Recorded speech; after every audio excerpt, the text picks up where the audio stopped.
तो दोस्तों स्वागत है आपका जनरल स्टडी एक्सप्रेस के इस यूट्यूब चैनल में। आज से हम स्टार्ट करने जा रहे हैं विज्ञान, और आज पहले पार्ट में हम देखेंगे पौधों में पोषण, nutrition in plants. SSC CGL का नोटिफिकेशन जारी हो चुका है। एसएससी के अलावा कोई भी एग्ज़ाम हो उसमें आपके विज्ञान के बहुत से क्वेश्चंस होते हैं, पर हम करंट अफेयर्स और हिस्ट्री और जियोग्राफी में इतना बिजी हो जाते हैं कि हम साइंस के पोर्शन को निगलेक्ट कर देते हैं।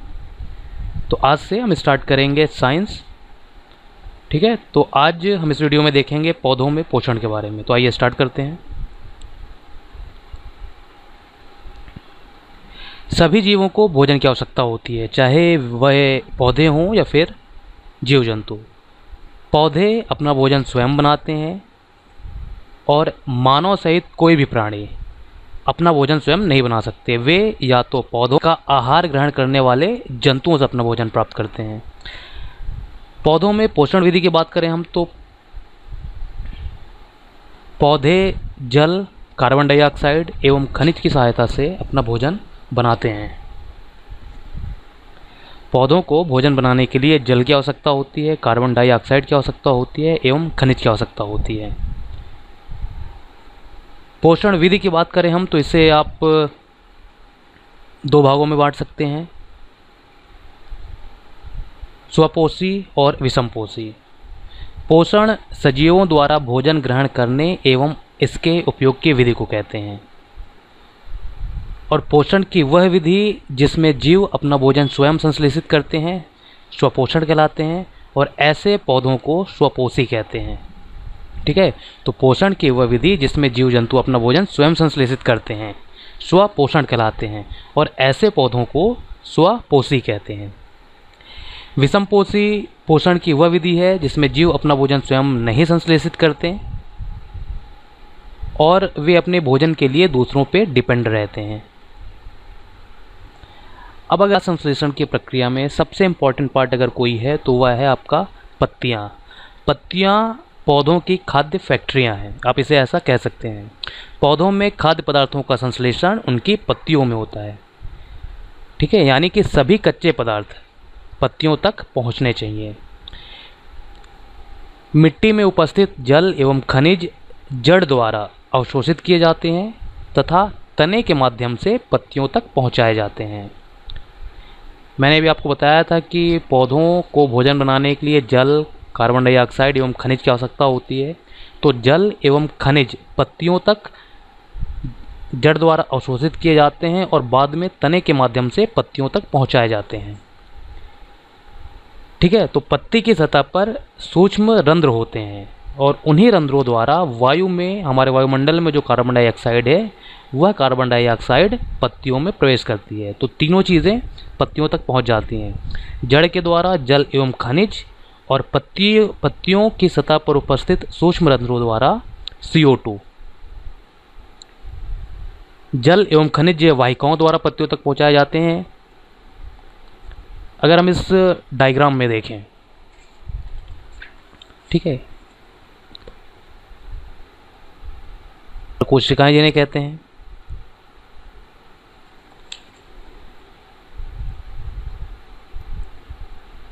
ठीक है, ये रंध्र द्वार हैं और ये रंध्र द्वार आपके द्वार कोशिकाओं से घिरे होते हैं, ठीक है। तो जल एवं खनिज वाहिकाओं द्वारा पत्तियों तक पहुंचाए जाते हैं और ये वाहिकाएं नली के समान होती हैं तथा जड़, तना, शाखाओं एवं पत्तियों तक फैली होती हैं। पोषकों को पत्तियों तक पहुंचाने के लिए ये वाहिकाएं एक सतत मार्ग बनाती हैं, ठीक है, जिनके द्वारा ये सारी चीज़ें पत्तियों तक पहुंचती हैं। इसके बाद अगर हम बात करें तो पत्तियों में एक हरे रंग का पदार्थ पाया जाता है जिसे क्लोरोफिल कहते हैं। क्लोरोफिल सूर्य के प्रकाश की ऊर्जा का संग्रहण करने में पत्ती की सहायता करता है और इसी ऊर्जा का उपयोग जल एवं कार्बन डाइऑक्साइड से खाद्य संश्लेषण में होता है, ठीक है। अब क्योंकि खाद्य संश्लेषण सूर्य के प्रकाश की उपस्थिति में होता है इसलिए इसे प्रकाश संश्लेषण कहते हैं। प्रकाश संश्लेषण की प्रक्रिया में कार्बोहाइड्रेट और ऑक्सीजन निर्मुक्त होती है, यानी कि वायुमंडल से CO2 ली जाती है और जल और सूर्य के प्रकाश तथा क्लोरोफिल की उपस्थिति में प्रकाश संश्लेषण की क्रिया होती है।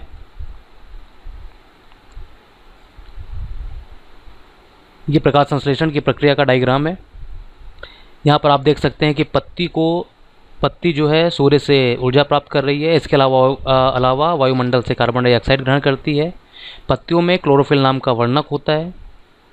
ठीक है, इसके साथ साथ जड़ के द्वारा जल एवं खनिज पत्तियों तक पहुँचते हैं और प्रकाश संश्लेषण की प्रक्रिया में कार्बोहाइड्रेट तथा ऑक्सीजन निर्मुक्त होती है।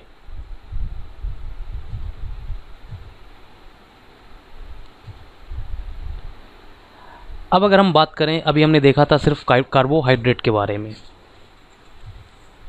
पौधों में कार्बोहाइड्रेट के अतिरिक्त अन्य खाद्यों का संश्लेषण कैसे होता है, हम यहाँ पर बात करने वाले हैं प्रोटीन की।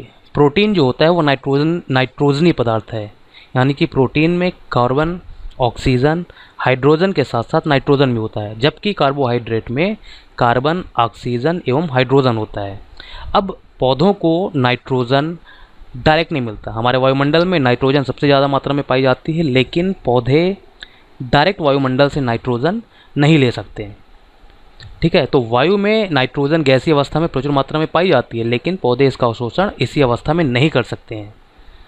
तो पौधों में नाइट्रोजन कहाँ से पहुँचता है?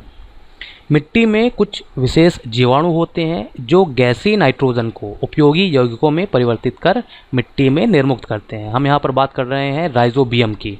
राइजोबियम जैसे जीवाणु होते हैं जो गैसीय नाइट्रोजन को उपयोगी यौगिकों में परिवर्तित करके मिट्टी में निर्मुक्त करते हैं, और यही नाइट्रोजन विलय होने के बाद, विलय पदार्थ यानी मतलब जल के साथ अवशोषित होकर पत्तियों तक पहुँचती है। ठीक है,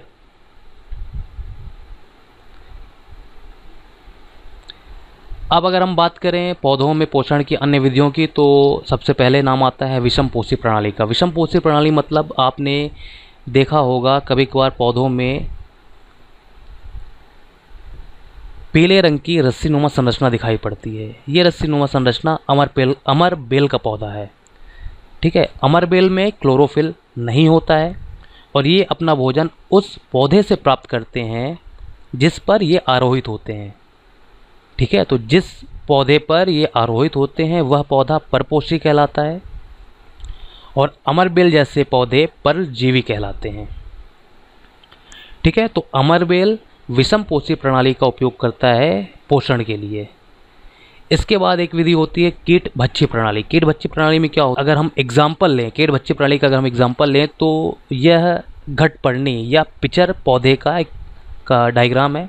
इसमें होता क्या है कि पत्ते का जो शीर्ष भाग होता है वह घड़े के ढक्कन जैसा बनता है और उस घड़े के अंदर अनेक रोम होते हैं जो नीचे की ओर ढलके रहते हैं, अर्थात अधोमुखी होते हैं। और जब कोई भी कीट घड़े में प्रवेश करता है तो यह उसके रोमों के बीच फंस जाता है और घड़े में उपस्थित पाचक रस द्वारा कीटों का पाचन हो जाता है। ठीक है, तो घटपर्णी या पिचर पादप के अलावा वीनस फ्लाई ट्रैप तथा सनड्यू कीट भक्षी पौधों के दो अन्य एग्जाम्पल हैं। अब अगर हम बात करें मृत जीवी की, तो मृत जीवी पोषण की वह प्रणाली है जिसमें जीव किसी मृत या विघटित जैविक पदार्थों से पोषक तत्व प्राप्त करते हैं। मृत जीवी पोषण प्रणाली का उपयोग करने वाले पौधे मृत जीवी कहलाते हैं। कवक या फंजाई मृत एवं विघटनकारी वस्तुओं या जैव पदार्थों की सतह पर कुछ पाचक रसों का स्राव करते हैं, मतलब छोड़ते हैं, जिसे वे विलयन रूप में परिवर्तित हो जाते हैं। उसके बाद वे इस विलयन का भोजन के रूप में अवशोषण करते हैं। ठीक है, इसके अलावा कभी कभी कुछ जीव एक दूसरे के साथ रहते हैं तथा अपना आवास एवं पोषक तत्व एक दूसरे के साथ बांटते हैं। ऐसे संबंध को सहजीवी संबंध कहते हैं। अगर हम एग्जाम्पल की बात करें तो कुछ कवक वृक्षों की जड़ों में रहते हैं। वृक्ष कवक को पोषण प्रदान करता है, बदले में उन्हें जल एवं पोषकों के अवशोषण में सहायता मिलती है। ऐसा एक एग्जाम्पल है लाइकेन का, शैवाल तथा कवक। लाइकेन कहे जाने वाले कुछ जीवों में दो पार्टनर होते हैं। इनमें से एक शैवाल होता है तथा दूसरा कवक। शैवाल में क्लोरोफिल उपस्थित होता है, ध्यान दीजिएगा, शैवाल में क्लोरोफिल उपस्थित होता है जबकि कवक में क्लोरोफिल नहीं होता। तो कवक शैवाल को रहने का स्थान देता है, जल एवं पोषक तत्व उपलब्ध कराता है और बदले में शैवाल प्रकाश संश्लेषण द्वारा संश्लेषित खाद्य कवक को देता है। ठीक है, तो प्रकाश संश्लेषण किस में होता है? शैवाल में।